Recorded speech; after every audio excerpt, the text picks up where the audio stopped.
Hello friends, स्वागत है आपका अपने यूट्यूब चैनल गुरुकुल में। गुरुकुल में हम लेके आ चुके हैं यूपी बोर्ड क्लास 12th का बैच, जिस बैच का हमने आपको वादा किया था कि इस बैच के थ्रू हम यूपी के सभी जिलों के टॉपर बच्चों को निकालेंगे। कुछ बच्चे मैं देख रहा हूँ कि मैंने पहली वीडियो जो उनको भेजी थी उन्होंने नहीं देखा, कोई बात नहीं, मैं उसमें आपको फोर्स नहीं करता।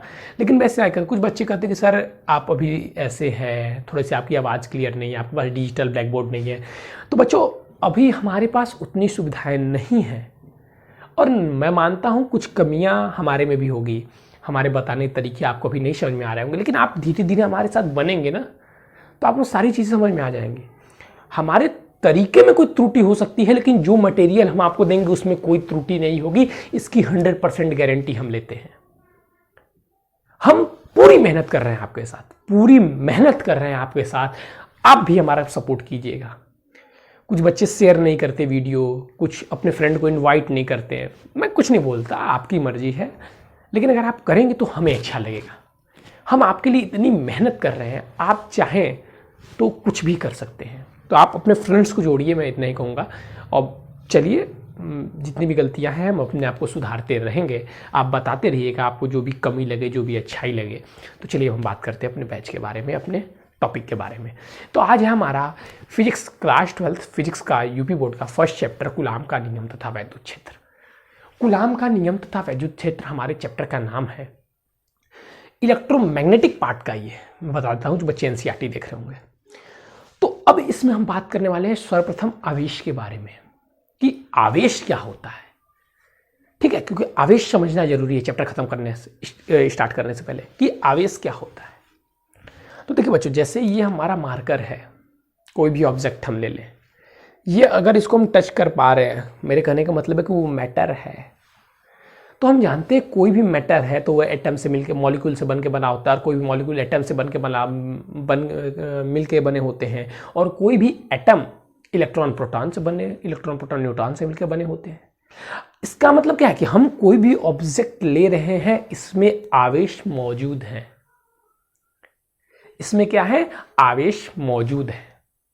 अब कुछ बच्चों का ये प्रश्न आता है कि सर बचपन में हम ऐसे स्केल करते थे और ये उठाते थे तो उसमें तो आवेश रहता था, तो बल लगता था जिससे वो उठने लगते थे, लेकिन इसको तो हम आसपास ला रहे हैं तो कोई कुछ समझ में नहीं आ रहा है।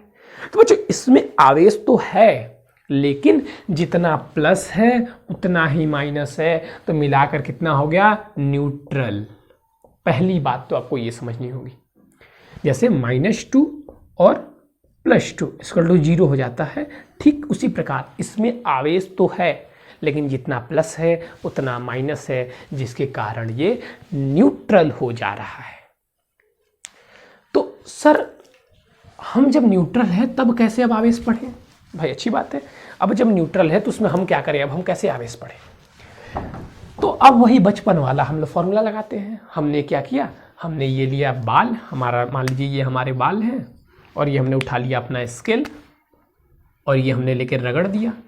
तो हमने जब रगड़ दिया, तो रगड़ने कंडीशन में क्या होता है, जैसे मान लीजिए, आप समझिए ध्यान से, एक कमरे में 5-6 लोग हम लोग भरे हुए हैं और 10 सीटें हैं, 10 एक कमरे में 10 लोग हैं और 10 कुर्सियाँ लगी हुई हैं, सभी अपनी कुर्सियों पर आराम से ऐसे ऐसे बैठे हुए हैं, आराम से रिलैक्स है। अब अचानक से उस कमरे में एक बंदूक से गोली फायर कर दी जाए, समझ रहे हैं? तो कमरे में क्या होगा, हलचल मच जाएगी, और जब कमरे में हलचल मचेगी तो उस टाइम में जो बंदा, जैसे मान लीजिए कमरा है, तो जो बंदा इस दरवाजे के पास रहेगा वो दरवाजे से निकल के भाग के दूसरे कमरे में चला जाएगा। समझ में आ रही है? दूसरे कमरे में चला जाएगा। ठीक वैसे ही इसमें जब हम रगड़ रहे हैं तो जो हमारा एटम है उसके आउटर मोस्ट में जो इलेक्ट्रॉन है, ये हमारे हेयर से, मतलब हमारे बाल से किस में चले गए? ये हमारे बाल से स्केल में चले गए। तो जब ये इलेक्ट्रॉन स्केल में चले जाते हैं तो अब क्या होता है, ये हो गया हमारा स्केल और ये हो गया हमारा बाल।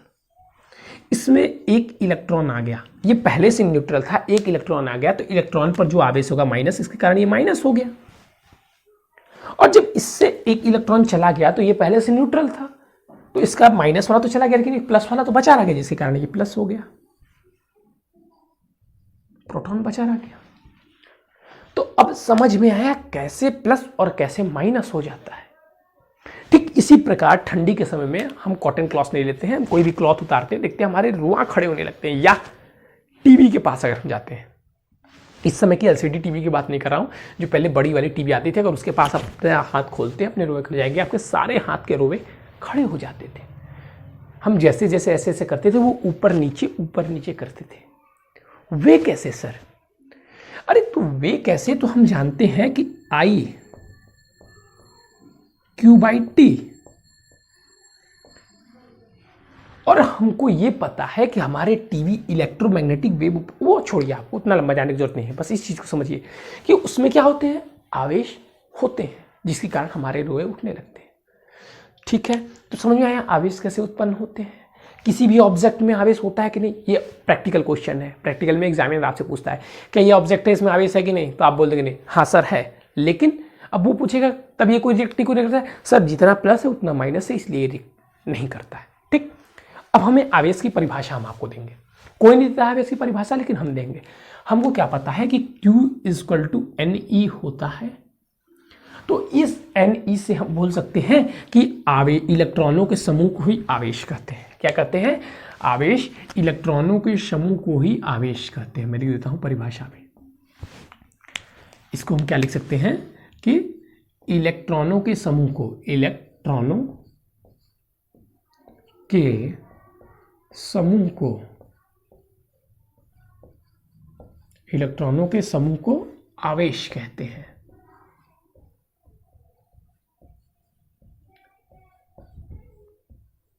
चलिए भाई, ये तो समझ में आ गया कि इलेक्ट्रॉनों के समूह को आवेश कहते हैं।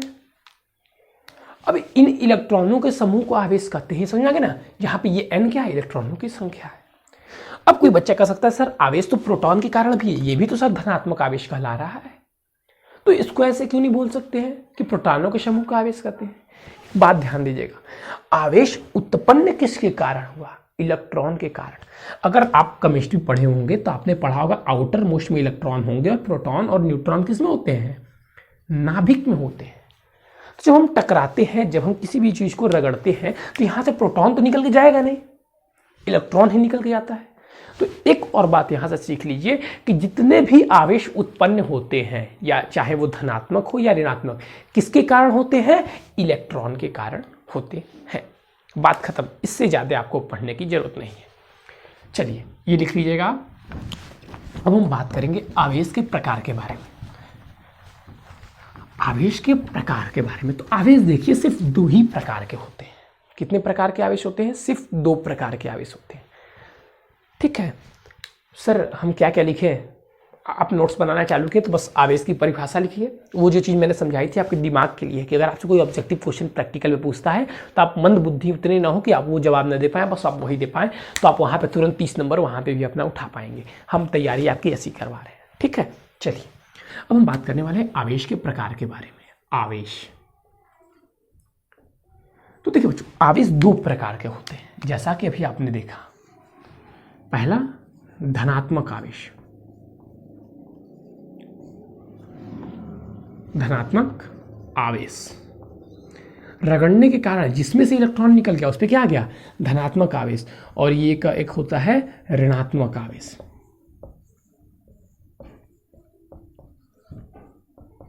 इसी प्रकार हम क्या बोल सकते हैं कि धनात्मक आवेश क्या प्रदर्शित करता है? तो धनात्मक आवेश इलेक्ट्रॉन की कमी को प्रदर्शित करता है। इलेक्ट्रॉन की कमी को, कमी है तभी ना धनात्मक हो गया, बाल में से एक निकल के गया तो एक इलेक्ट्रॉन की कमी हो गई।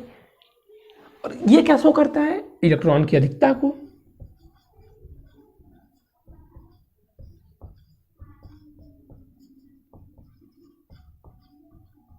ठीक है, इसको प्रदर्शित कर सकते हैं धनात्मक आवेश को प्लस से, ऋणात्मक आवेश को माइनस से।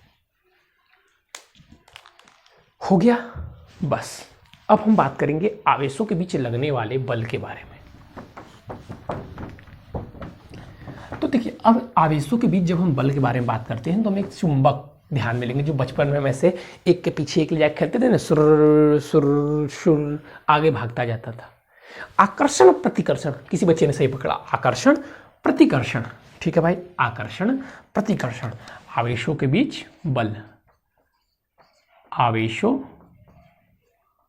के बीच बल।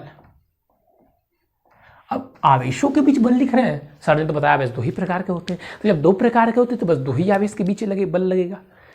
अगर देखिए, अगर हम पहला आवेश धनात्मक लेते हैं और दूसरा आवेश ऋणात्मक लेते हैं, जैसे अगर हमें बल लगाना, किसी भी आवेश किसी भी वस्तु में बल लगाने के लिए दो वस्तु चाहिए ना, एक तो वस्तु खुद चाहिए और एक वो वस्तु चाहिए जो उस पर बल लगाए। जैसे मान लीजिए ये हमारा एक वस्तु है, इसको हमें उठाना है, तो उठाने के लिए बल की आवश्यकता पड़ेगी, ये हम उठाएं तो एक वस्तु ये हो गई, एक वस्तु हमारा हाथ हो गया, दो वस्तु चाहिए ना। तो इसी प्रकार ये हो गया हमारी पहली वस्तु और ये हो गई हमारी दूसरी वस्तु। पहला आवेश हो गया धनात्मक और दूसरा आवेश हो गया ऋणात्मक। तो जब हम धनात्मक आवेश के पास ऋणात्मक आवेश ले जाते हैं तब आकर्षण बल लगता है, आकर्षण बल। इसका मतलब क्या होगा सर जी? आकर्षण बल मतलब आकर्षित करने वाला। जैसे आपको लड़कियां आकर्षित करती है ना, आप किसी लड़की को देखें, ये हेयर स्टाइल चेंज, ये पास चले गए, वही लड़का है थोड़ा सा दूरी मेंटेन कर लिया, साला स्मार्ट है, उसको अगर उसके साथ रहेंगे तो हमसे नहीं पटेगी कोई, उससे दूरी बना के रखना होगा, वो अपनी पटाएगा हम अपनी पटाएंगे, ये चीज़ होती है। लेकिन लड़की है पास चले गए, आकर्षण। ठीक उसी प्रकार माइनस प्लस में क्या होता है? आकर्षण, मतलब एक दोनों के पास आते हैं। अब अगर हम दोनों पॉजिटिव ले लें, अब दोनों हम धनात्मक आवेश ले लें, भाई वही लड़का वाला केस हो गया। प्रतिकर्षण, प्रतिकर्षण बल, एक दूसरे को क्या करते हैं? प्रतिकर्षित करते हैं। जिस दोनों ये भी प्लस है, ये भी प्लस है, तो अगर हम इसको पास लाएंगे तो बोलेंगे नहीं हम पास नहीं आएंगे, हम दूर दूर रहेंगे भाई। ठीक इसी प्रकार अब दो माइनस भी हम ला देते हैं, तो माइनस वाले भी कहते हैं नहीं नहीं नहीं भाई हम एक साथ नहीं रहेंगे। इसका मतलब समझे, दो लड़कियां भी कभी एक साथ नहीं रहती, तो इसके क्या मतलब आ गया? ये प्रतिकर्षण बल। ठीक इसी प्रकार अगर हम माइनस ले लें और प्लस ले लें तो ये भी हमारा क्या आ जाएगा? आकर्षण बल। अब इसको देखकर सर जी हमको इतना चार याद करना पड़ेगा? नहीं भाई, चार तो आपको नहीं याद करना है, इसको हम छोटे में कॉम्प्रोमाइज नहीं कर सकते, एकदम कर सकते हैं। इसको देख के हम क्या बता सकते हैं कि समान आवेश, समान आवेश, समान आवेश एक दूसरे को आकर्षित करते हैं,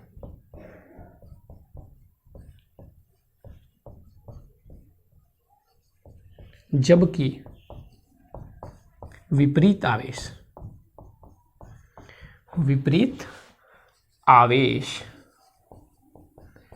एक दूसरे को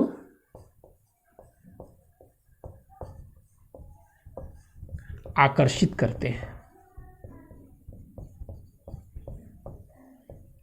बस हो गया भाई, ये समान है तो प्रतिकर्षित कर रहा है, विपरीत है तो आकर्षित कर रहा है, बस इतना ही जानना था अभी हमें इसमें। अब हम आएंगे, चर्चा करेंगे डायरेक्ट इनके बारे में। अब देखिए भाई, ये बल तो हम समझ गए कि ये प्लस माइनस है तो लग रहा है भाई, प्लस माइनस है तो कोई बल लग रहा है जिसे हम आकर्षण बल, जिसे हम वैद्युत बल करते हैं, तो माइनस प्लस के बीच आकर्षण लग रहा है, प्लस प्लस के बीच प्रतिकर्षण लग रहा है। लेकिन अब ये बल कितना लग रहा है? जैसे हमने एक झापड़ मारा, अब इस झापड़ में कितना बल लगा ये कैसे कैलकुलेट करेंगे? या ये ऐसे वस्तु रखी हुई है, इसको हमें उठा के यहां से यहां रखना है, तो हम कैसे कैलकुलेट करेंगे? F इंटू डी से करेंगे, sorry F equal to W/D से करेंगे। W/D से भी कर सकते हैं, कार्य बटे विस्थापन। ठीक है, F इक्वल टू हमें कितनी फॉर्मूला, जितनी भी जैसे बल के फॉर्मूला है, तो उसी फॉर्मूले को निकाला एक कुलाम सर ने भी। क्या किया कुलाम सर ने? फॉर्मूला निकाला है जिससे आवेश द्वारा लगने वाला बल कैलकुलेट कर लिया जाएगा। इसीलिए इनका इतना महत्व है, इसीलिए इनके नाम पे इस चैप्टर का नाम पड़ गया। तो कुलाम का नियम के बारे में हम बात करने वाले हैं।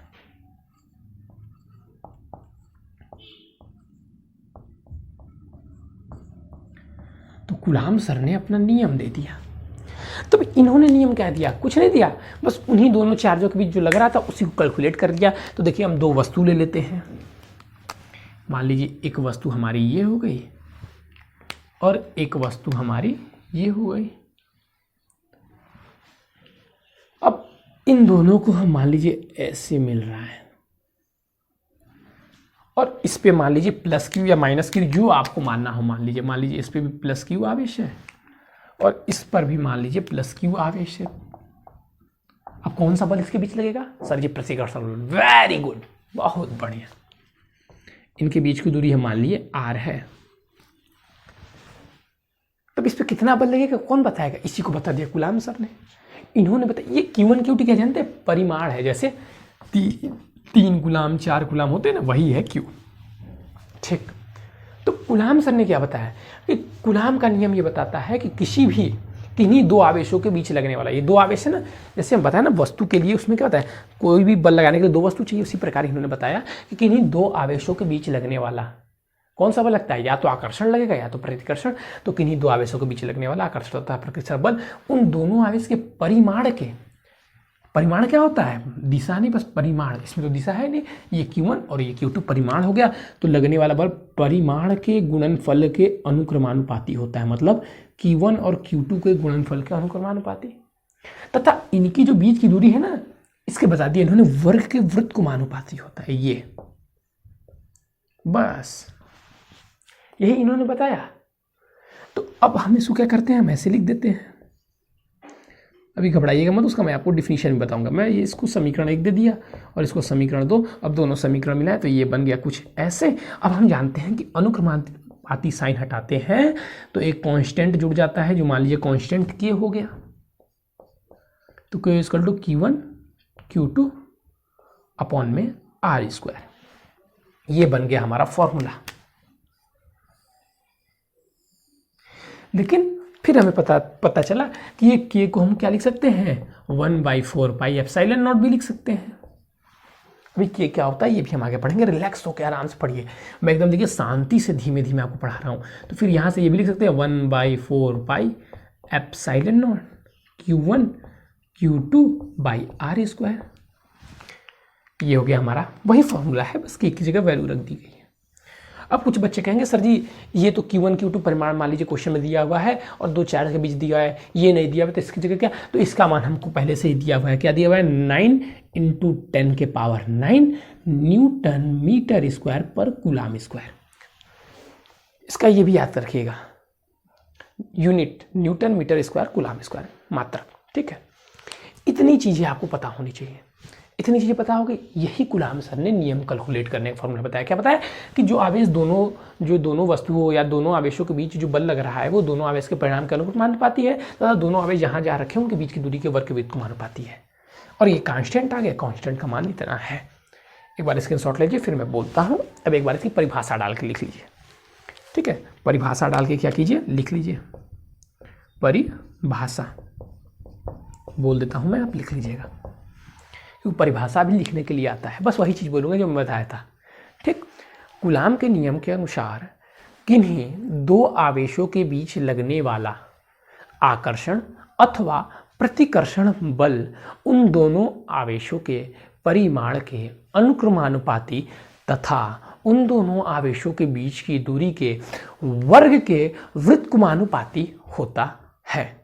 ये आवेश उन दोनों आवेशों को मिलाने वाली रेखा के अनुदिश होता है। अब देखिए बल क्या होती है, एक सदिश राशि होती है, तो परिणाम के साथ उसकी दिशा भी होगी। तो यहाँ पे वही दिशा बताया कि बल की दिशा कैसी होती है, दोनों आवेशों को मिलाने वाली रेखा के अनुदिश होता है। ठीक है, फिर से एक बार मैं बोल देता हूँ, लिख लीजिएगा कि कूलाम के नियम के अनुसार किन्हीं दो आवेशों के बीच लगने वाला आकर्षण अथवा प्रतिकर्षण बल उन दोनों आवेशों को मिलाने वाली रेखा के कूलाम के नियम के अनुसार किन्हीं दो आवेशों के बीच लगने वाला आकर्षण अथवा प्रतिकर्षण बल उन दोनों आवेशों के परिमाण के गुणनफल के अनुक्रमानुपाती तथा उन दोनों आवेशों के बीच की दूरी के वर्ग के व्युत्क्रमानुपाती होता है, तथा ये आवेश उन दोनों आवेशों को मिलाने वाली रेखा के अनुदिश होता है। बस इससे ज़्यादा आपको कुछ नहीं करना है। लिख लिए तो मैं इसको इरेज करता हूँ। अब देखिए, अब बात आती है आवेश की क्वांटम प्रकृति के बारे में। देखिए इस पे न्यूमेरिकल भी आता है और इससे डिफिनीशन भी आता है, ऐसे ही लिखने के लिए 3 नंबर में 4 नंबर में। तो ये इंपॉर्टेंट है भाई। ठीक है, ये आपको ये डिफिनीशन भी याद होना चाहिए। चलिए अब आवेश की क्वांटम प्रकृति के बारे में हम बात करने वाले हैं। किसके बारे में? आवेश की क्वांटम प्रकृति। क्वांटम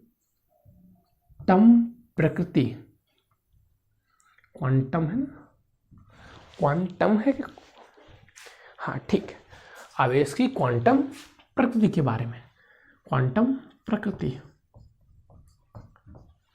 तो आवेश की क्वांटम प्रकृति क्या होती है भाई? तो आवेश की क्वांटम प्रकृति देखिए क्या है, बस कुछ नहीं, छोटी सी चीज़ है कि देखिए जैसे हमने कभी देखा है, देखिए समझिएगा, कोई भी ऑब्जेक्ट किससे बना हुआ है? मॉलिक्यूल से। मॉलिक्यूल किससे बने हुए हैं? एटम से। एटम किससे बना हुआ है? इलेक्ट्रॉन प्रोटॉन न्यूट्रॉन से। इलेक्ट्रॉन प्रोटॉन न्यूट्रॉन किससे बना हुआ है? बना हुआ है, लेकिन अभी हम पढ़े नहीं है, हमें पता नहीं है, उसकी जानकारी हमें रखना भी नहीं है। लेकिन क्या आपने, क्या इलेक्ट्रॉन एक ही ना होता है? क्या अभी कम जानते हैं E/4 कि इलेक्ट्रॉन का 1/4 आवेश है भाई, जब सबसे छोटा वही है। अब जैसे समझ लीजिए, जैसे हम मान लीजिए एकदम रेत ले लिए, अब उस रेत को कैसे छोटा करें भाई? वही लास्ट है, वही तो लास्ट है ना। तो वैसे ही इलेक्ट्रॉन क्या है? लास्ट है। E/4 नहीं हो सकता, 2.4 E नहीं हो सकता, या E/9 नहीं हो सकता, 2.6 E नहीं हो सकता। मतलब ये ऐसे कुछ नहीं हो सकते। ये जब भी होगा पूर्णांक ही होगा, 4 इलेक्ट्रॉन, 5 इलेक्ट्रॉन, 10 इलेक्ट्रॉन, 12 इलेक्ट्रॉन, यही है बस आवेश की क्वांटम प्रकृति। नाम से बच्चे कंफ्यूज हो जाते हैं। तो इसमें क्या लिखते हैं कि आवेश को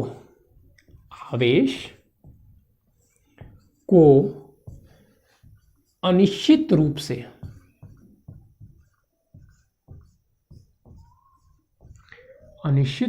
से विभाजित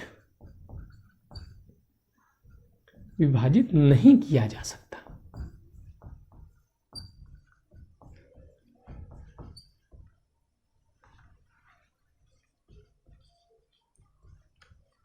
ठीक है, उसके बाद से हम लिख देंगे Q=NE। तो यहां पे लिख देंगे N क्या है? पूर्णांक संख्या, पूर्णांक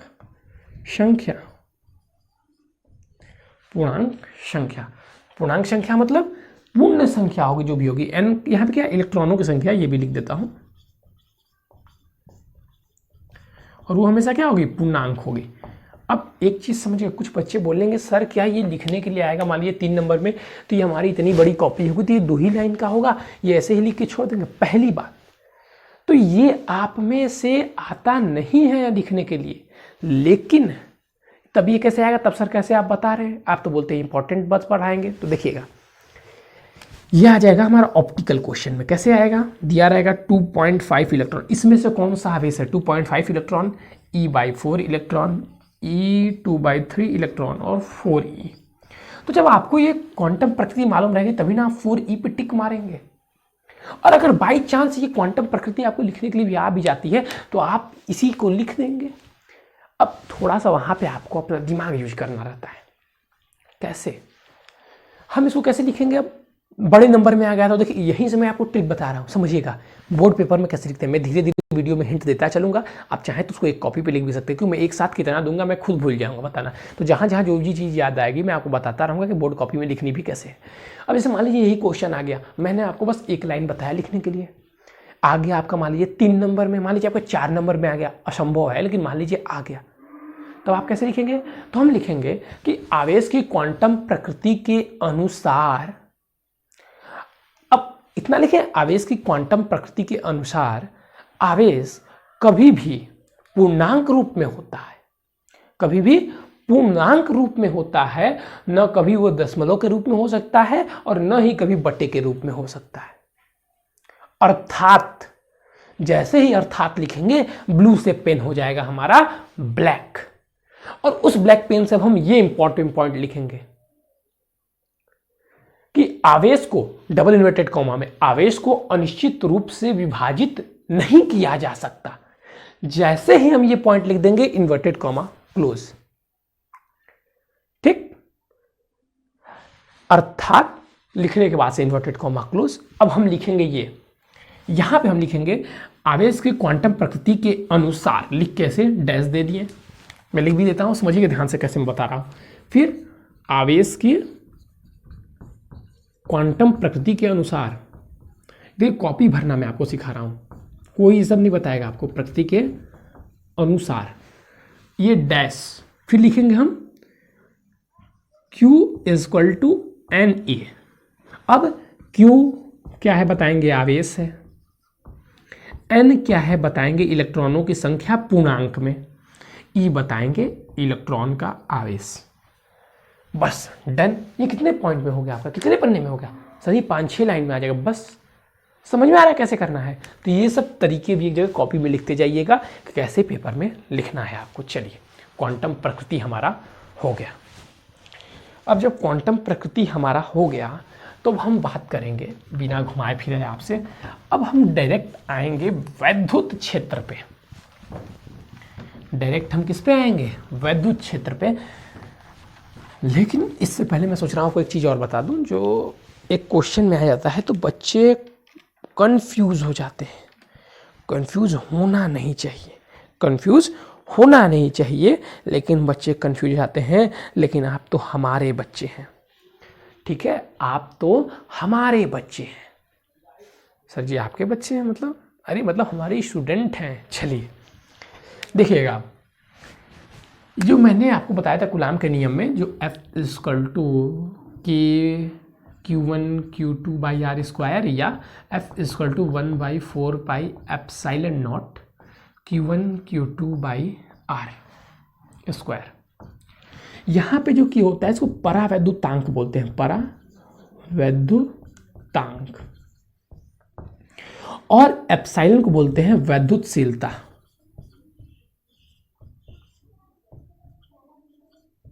शीलता, ठीक है? इस वैद्युतशीलता का मान क्या होता है इसका तो हमें पता है, 9 × 10⁻⁹। लेकिन इसका होता है 8.85 × 10⁻⁻11। ये एप्सिलॉन नॉट की मैं बता रहा हूँ वायु के लिए, ये अलग भी होता है। अलग अलग माध्यम के लिए परावैद्युतांक और ये अलग अलग होते हैं। दोनों के का, ये के का मान वायु के लिए है और ये वैद्युतशीलता का मान वायु के लिए है। फिर से मैं लिख देता हूँ, वायु के लिए या निर्वात के लिए।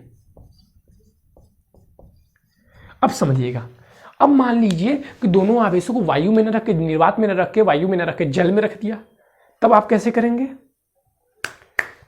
अरे सर जी अब क्या हो गया? इस कंडीशन में तो माथा चकरा जाएगा। इस कंडीशन में तो माथा चकरा जाएगा। आप इस कंडीशन में इसको भूल जाइए। ये परावैद्युतांक, सॉरी मैंने भी के समझ के लिख दिया, इसको आप भूल जाइए। ये के बस परावैद्युतांक है।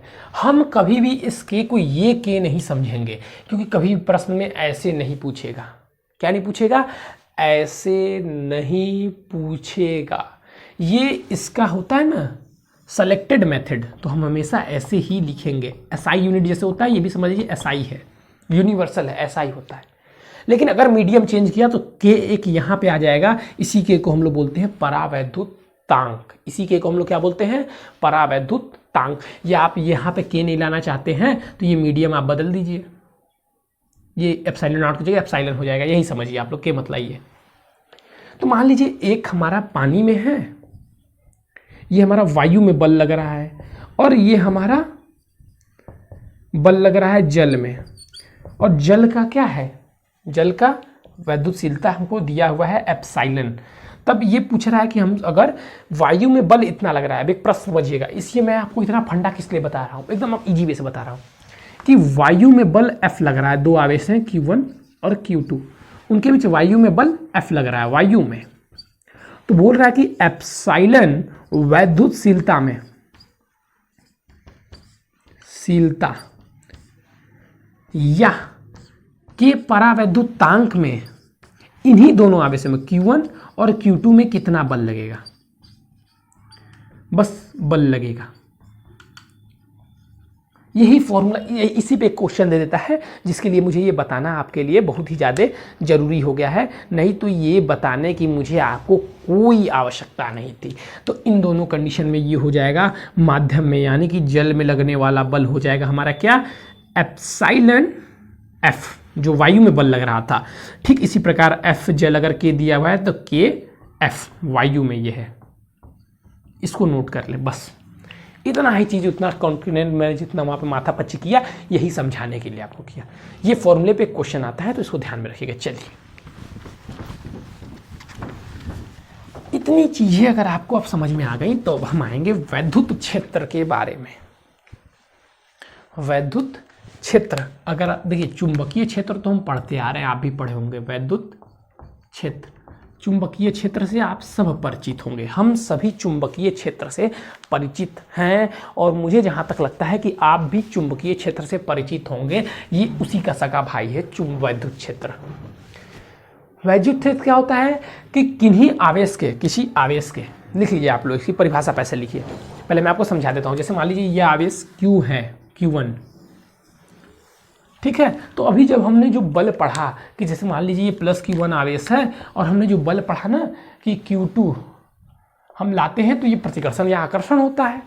लेकिन आप सोचिए, अगर जैसे मान लीजिए यहाँ पे आवेश रखा हुआ है तो ब्रह्मांड में कहीं ना कहीं तो इसका एक प्लस है, ये मान लीजिए प्लस है, तो कहीं ना कहीं ब्रह्मांड में माइनस होगा ही होगा, तो उसको खींच के इसके पास आ जाना चाहिए, आ जाना चाहिए। मैं जो चीज़ बता रहा हूँ समझ आ रहा है कि नहीं।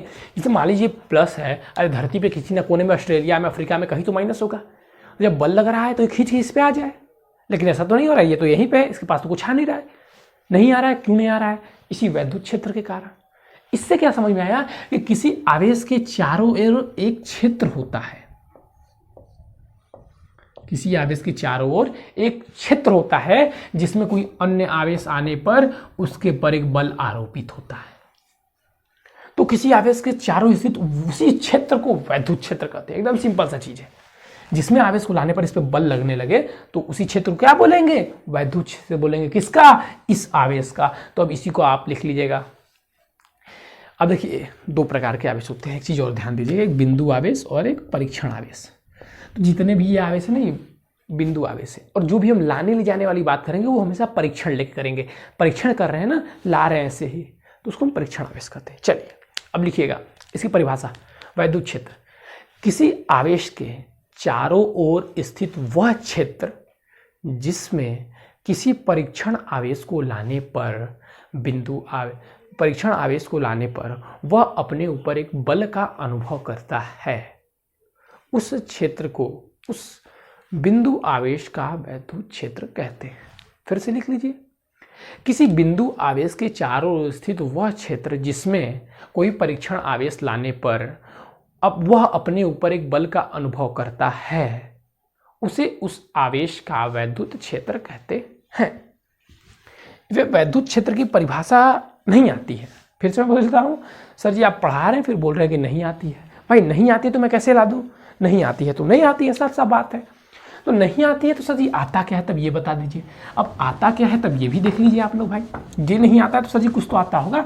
आता है वैद्युत क्षेत्र की तीव्रता। क्या आता है? वैद्युत क्षेत्र की तीव्रता। पूरी चीज इसी पे आपको पढ़ने को मिलेगा, तीव्रता। इसको हम ई से प्रदर्शित करते हैं। वैद्युत क्षेत्र की तीव्रता को ई से प्रदर्शित करते हैं। ठीक है, वैद्युत क्षेत्र की तीव्रता किसे प्रदर्शित करते हैं? ई से प्रदर्शित करते हैं। अब ई से इसको प्रदर्शित करते तो क्या होता है कि किसी आवेश पर, वैद्युत क्षेत्र की तीव्रता क्या होती है? किसी आवेश पर लगने वाला बल तथा किसी एक आवेश के परिमाण को वैद्युत क्षेत्र की तीव्रता कहते हैं, यानी कि F/Q। इसी को बोलते हैं वैद्युत क्षेत्र की तीव्रता। क्या? किन्हीं दोनों आवेश के बीच लगने वाले बल तथा किसी एक आवेश के परिमाण को ही क्या बोलते हैं? वैद्युत क्षेत्र की तीव्रता बोलते हैं। समझ में आ रहा है? क्या बोलते हैं? किन्हीं दोनों आवेशों के बीच, जैसे मान लीजिए ये Q0 ले लिए, यहाँ पे ये Q है एक और ये Q0 है, इन दोनों के बीच बल F लग रहा है, तो इसकी वैद्युत क्षेत्र की तीव्रता क्या होगी? तो बल F लग रहा है, तो और ये Q0 है ना, ये Q0 है, तो बल तथा एक का परिमाण को ही हम वैद्युत क्षेत्र की तीव्रता बोलते हैं। अब इसका हम फॉर्मूला भी लिख सकते हैं, लेकिन अभी नहीं लिखेंगे, अभी मैं लिखवाऊंगा आपको। इतना चीज बस आपको लिख लेना है कि किन्हीं वैद्युत क्षेत्र की तीव्रता, लिख लीजिए उसका डिफिनीशन, वैद्युत क्षेत्र की तीव्रता की परिभाषा भी लिख लीजिए। आप लिखते जाइए सब कि किन्हीं दो आवेशों के बीच लगने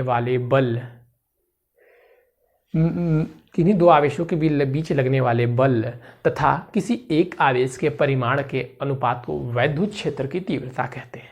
उसको ऐसे लिख देंगे, ऐसे फिगर बना देंगे। इतनी बात आपको समझ में आई? ठीक।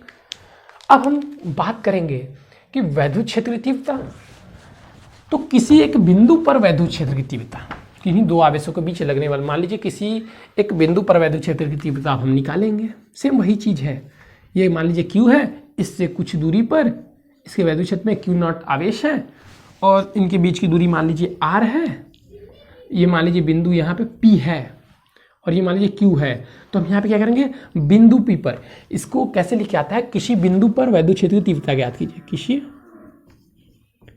बिंदु पर वैद्युत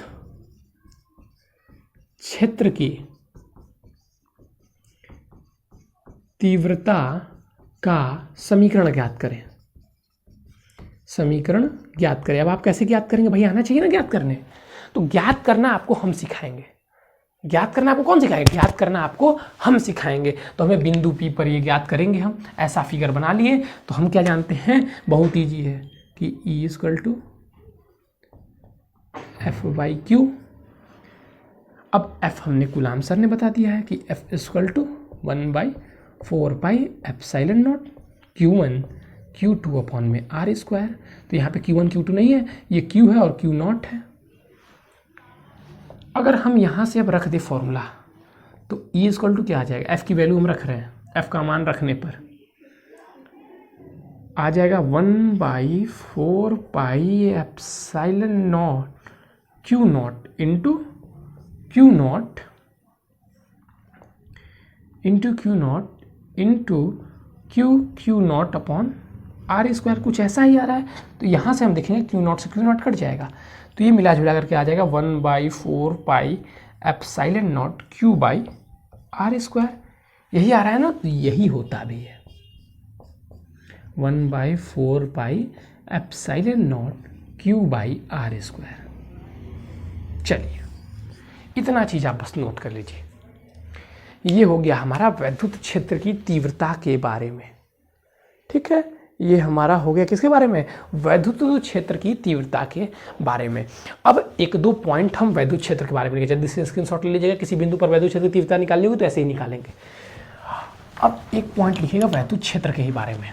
2-3 पॉइंट मैं आपको बताऊंगा,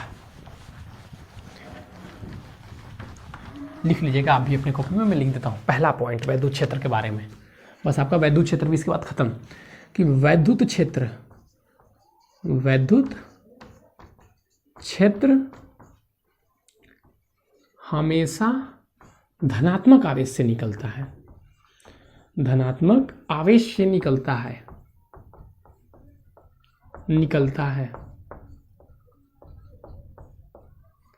कैसे, ये धनात्मक आवेश है तो हमेशा इसी से निकलेगा। ठीक है, वैद्युत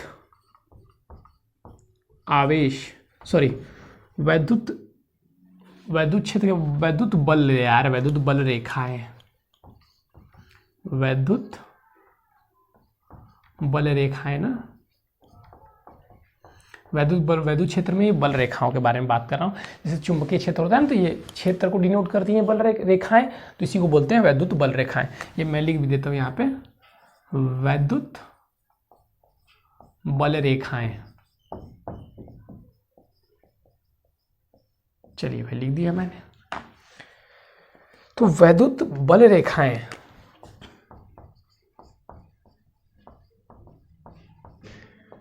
कभी भी एक दूसरे को कट नहीं करती, एक दूसरे को काटती नहीं है। तीसरा पॉइंट, वैद्युत बल रेखाएं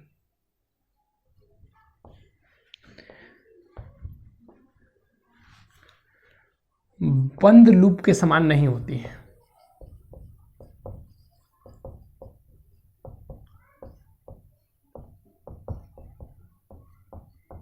ये इसका मतलब क्या है, वैद्युत बल रेखाएं ऋणात्मक आवेश पर समाप्त होती हैं। ऋणात्मक आवेश पर समाप्त होती हैं। इतना चीज बस लिख लीजिए। अब अगर आप बुक में अपने देखेंगे तो आएगा लचकदार डोरी के समान होती हैं, वैद्युत बल रेखाएं लचकदार डोरियों के समान होती हैं। ये सब पॉइंट इंपॉर्टेंट नहीं है, इतना लिख लीजिए, इतना इंपॉर्टेंट है आपके लिए। पहले ठीक है, ये काल्पनिक रेखाएं होती हैं, लचकदार डोरी के समान होती हैं। ठीक है, एक और भले देख सकते हैं कि किसी भी बिंदु पर वैद्युत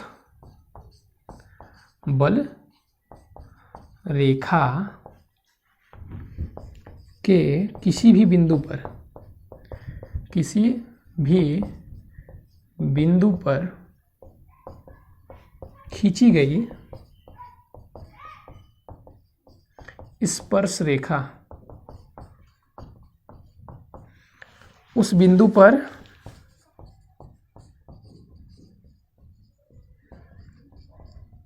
वैद्युत क्षेत्र की दिशा को प्रदर्शित करती है। दिशा को प्रदर्शित करती है। ठीक है, बस इतना ही चीज हमें लिखना है वैद्युत क्षेत्र रेखाओं के बारे में, इससे ज्यादा कुछ नहीं। ठीक है, तो इतना चीज पहले आप लिख लीजिए, अच्छे से लिखिए, मन लगा के लिखिए भाई।